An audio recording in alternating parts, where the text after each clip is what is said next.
Damn it!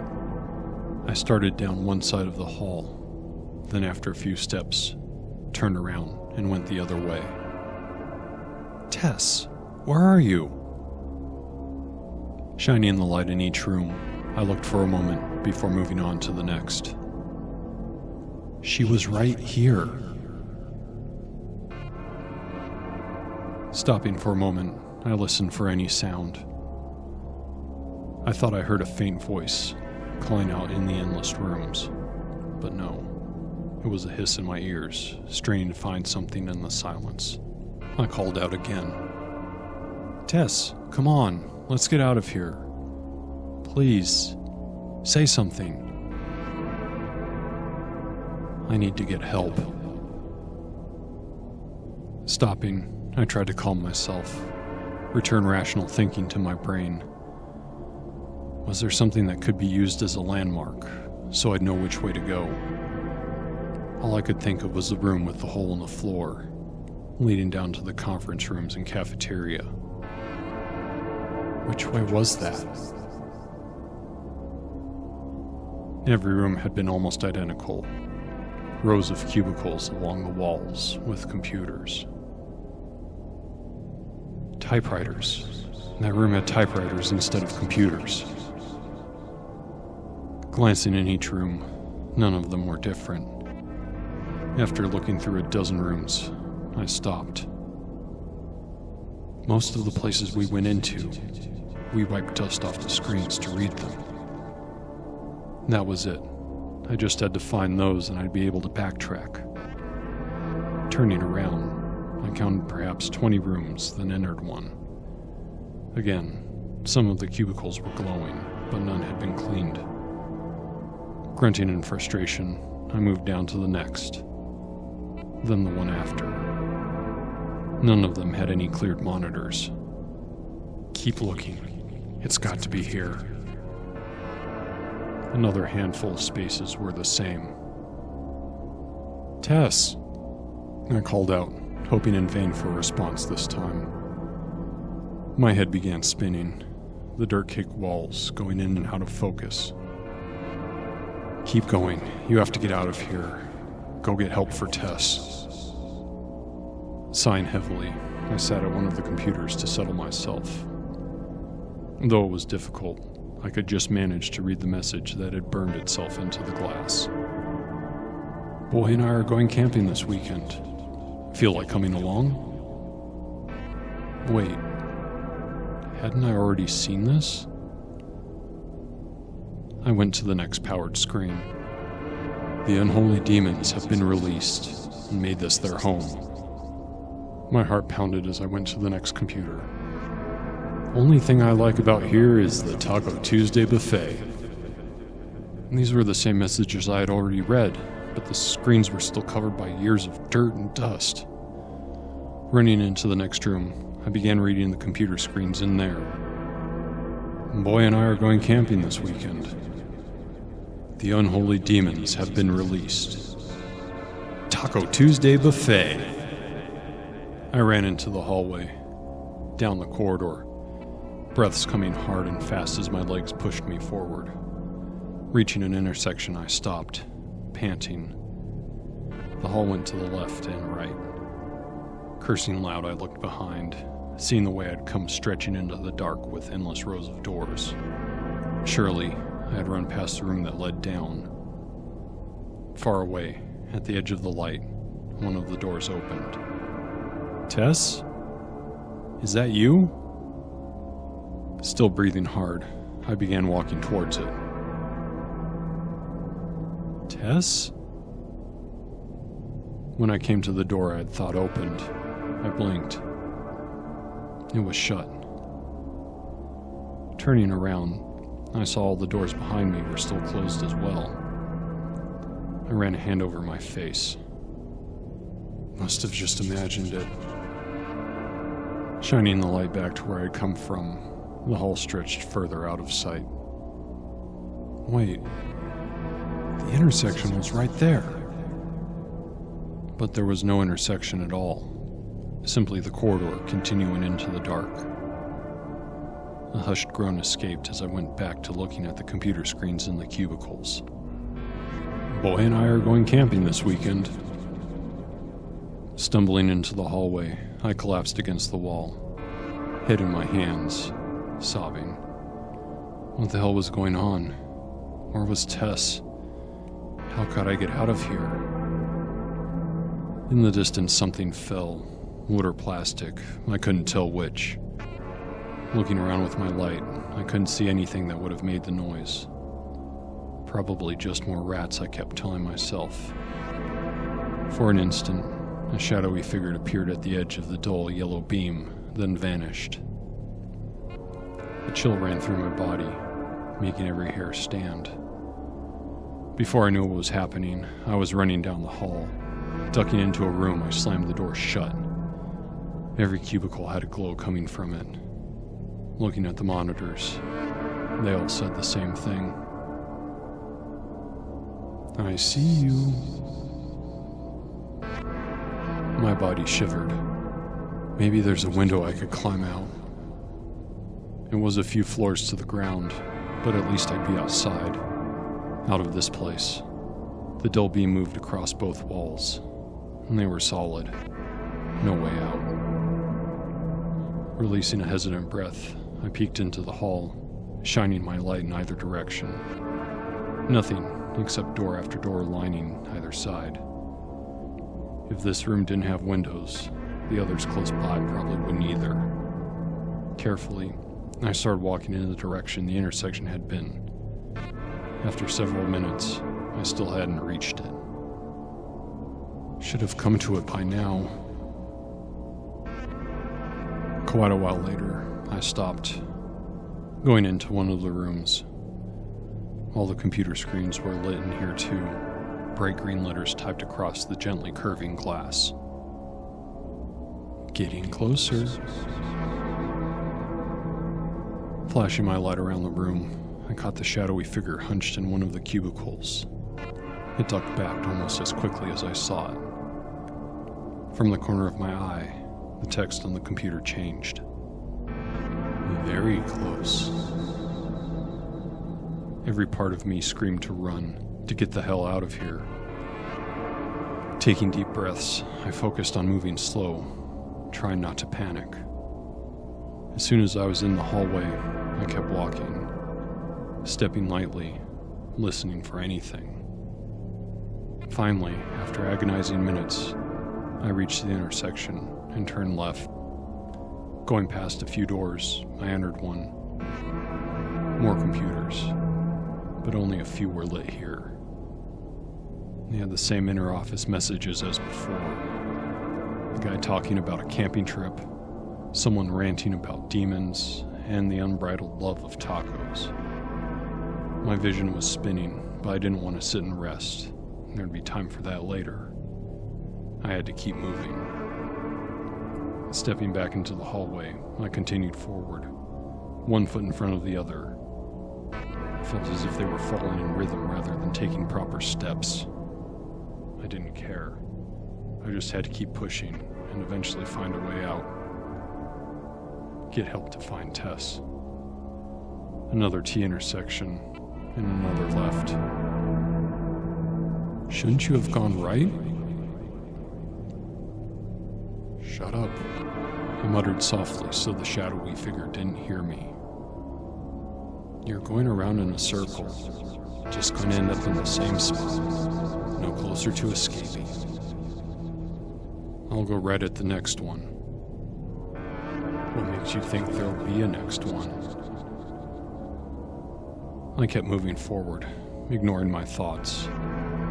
Once in a while, I'd take a quick glance behind me to make sure whatever that shadow wasn't following me. Every spot of darkness seemed to move in the dim beam of light, growing, shifting, then disappear. I have to be getting close to something. A gleeful, echoing laugh rang between my ears. You're not getting any closer than you were before. In fact, I'm pretty sure we're farther away than ever. He continued laughing, voice swirling.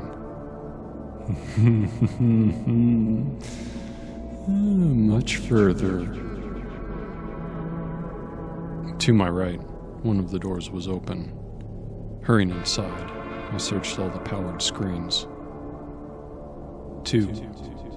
B-Gummer. From E-Passing. Add Walter to the list. Janitor came by his cubicle this morning, dumped everything of his into a box and hauled it off. His wife called last night to see if we'd heard anything, and that did it for me. Between people disappearing left and right, and all these bullshit security measures, it's too much. All I'm doing is taking a few of my things that I don't want to lose. Once I clock out for lunch, I'm not coming back. Don't really want to send this over to the company computer since they read everything, but I won't be able to see you. I didn't want to leave you wondering what happened. A spark of hope went through me. At least this was a message I hadn't seen yet. Moving carefully through the aisle, I drew arrows pointing the way I was going on the dusty screens. Most of the messages I ignored. Need to double check with you. Been running the numbers on that last shipment we received from Asia, and they just don't add up. Going to take this to Jeff, but like I said, wanted to have you take a look to make sure this isn't a mistake on my part. Not talking about something small either. This is several $1 million. Drawing an arrow in the dust, I kept going, eventually reaching the end of the room. With a sigh, I went back into the hallway and ducked into the next cubicle-filled room. It could have been the one I was just in. Cobwebs hanging from the ceiling, connecting to the tops of the cubicle walls and other surfaces. Random piles of debris, dirt coating everything. I didn't bother reading any of the messages this time, simply drawing an arrow to mark that I had been there, and then move on. And it was the same thing, over and over, room after room. My eyes stung from the dust, my throat was dry, aching for a drink. I've been wandering the halls for hours, hoping to find a way out, trying to find Tess. Coming to the next computer, I sat at the chair in front of it, staring through the screen. You're never leaving this place. No. I spoke out loud to myself, voice dry and raspy. I'm getting out of here. The mad, echoing cackle returned. No one ever leaves. You're with them now. With who? I looked around, finding there was still just the hanging, listless dust in the air. Everyone. They're all trapped. Can't you hear them? My ears strained, but the only sound I heard was the faint ringing of silence. They're here. Just listen.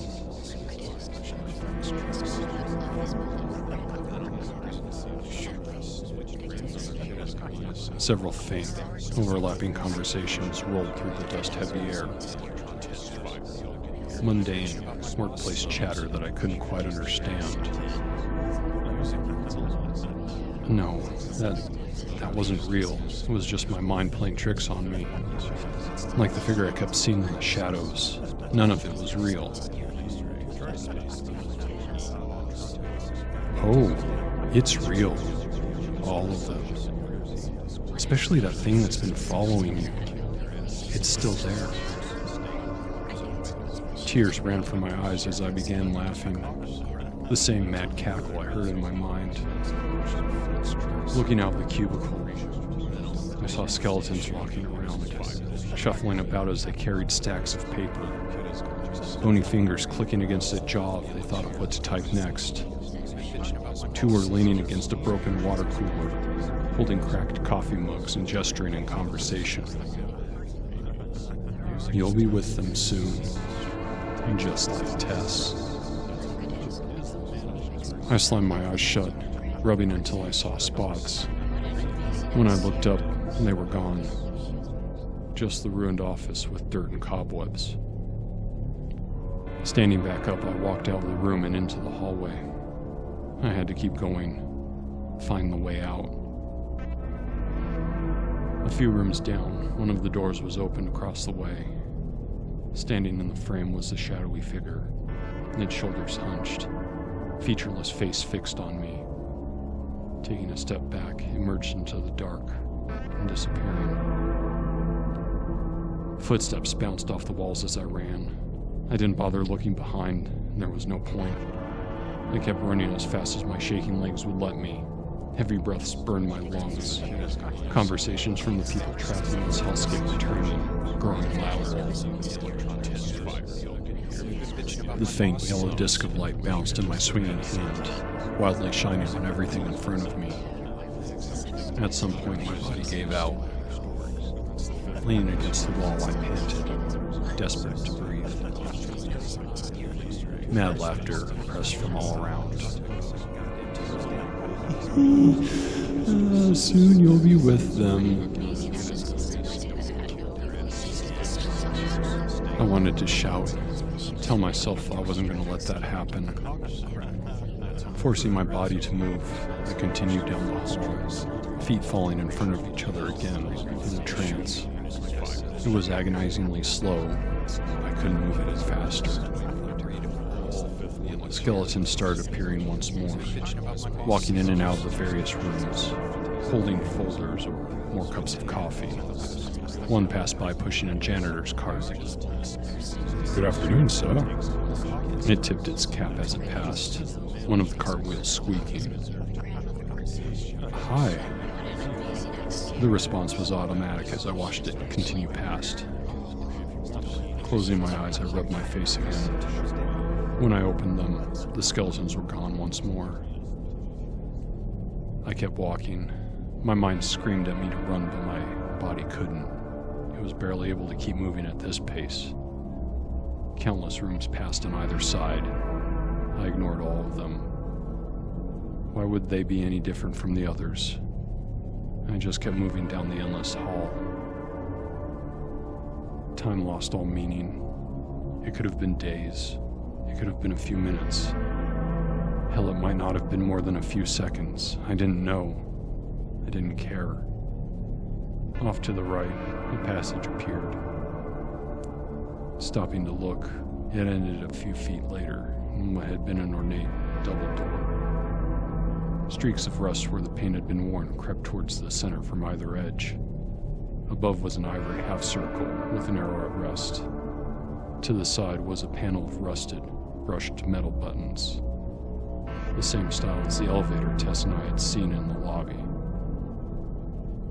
Walking up to it, I wiped away the dust covering the labels, finding one that read, "Open." My mind didn't register actions. I only saw a finger reach out on its own and press it. With a piercing, high-pitched bell, the doors parted, mechanism slowly grinding through the dirt that had built up over the years. Peering down, I could see a service ladder to one side, descending into the dark chasm below. With my free hand, I reached over to grab a rung. Letting go of a breath, I turned the flashlight off, plunging the world around me into darkness. Whispering voices started, the same unintelligible overlapping chatter as before, but louder, more insistent. Each step was slow and careful. No way I wanted to slip and fall. Above, scratches echoed through the shaft. "It's coming." "Shut up. I need to focus." "It's not going to let you go. Once you're here, you can never leave." Pushing the voice in my head down, I continued. Endless rungs passed through my hands. My fingers ached, tingling as I wrapped around the knurled bars, sharp edges cutting through the skin a bit more each time. More sounds came from above as a rain of dirt fell against my head and shoulders. "Boy and I are going camping this weekend. Feel like coming along?" The unholy demons have been released. Taco Tuesday Buffet. Taco Tuesday Buffet. Taco Tuesday Buffet. As all of you are aware, we've not been able to meet goals since the second quarter. Then one day, the vice president didn't show up. No one knows why. The voices echoed and overlapped, repeating over and over. I kept moving down, eyes shut, focusing on taking the next step, grabbing the next rung. Add Walter to the list. Once I clock out for lunch, I'm not coming back. I would like to assure everyone that the company has your best interest in mind. Been running the numbers on the last shipment, and they just don't add up. Let them who hath unleashed this evil feel the judgment and reckoning from above. Taco Tuesday Buffet. One day they're here, the next they're gone without a word. My foot hit something solid as I stepped. Making sure I had a good grip, I pulled the flashlight out of my pocket and turned it on. The dust was thick, almost like fog. Beneath me was the top of an elevator. To the side, the bottom half of a set of doors, with an inch or two of space between them. Carefully, I tested my weight on the roof of the elevator car before letting go of the ladder. Gripping one side of the door, I pulled, grunting with effort as it slowly began to move. More dirt fell on me. Finally, enough room was there for me to climb through. Scrambling up, I looked around, seeing the shattered chandelier in a pile on the lobby floor. Running past, I began crying as the cold night air embraced me. Above, the moon shone through the clouds, lazily drifting past. I shined the light back into the building, hoping to see Tess coming after me. Instead, I saw the doors of the elevator opened wide. Between stood the shadowy figure, arms outstretched. A low rumble came from it as its eyes glowed a fiery orange. Extending a middle finger, I ran into the safety of the night.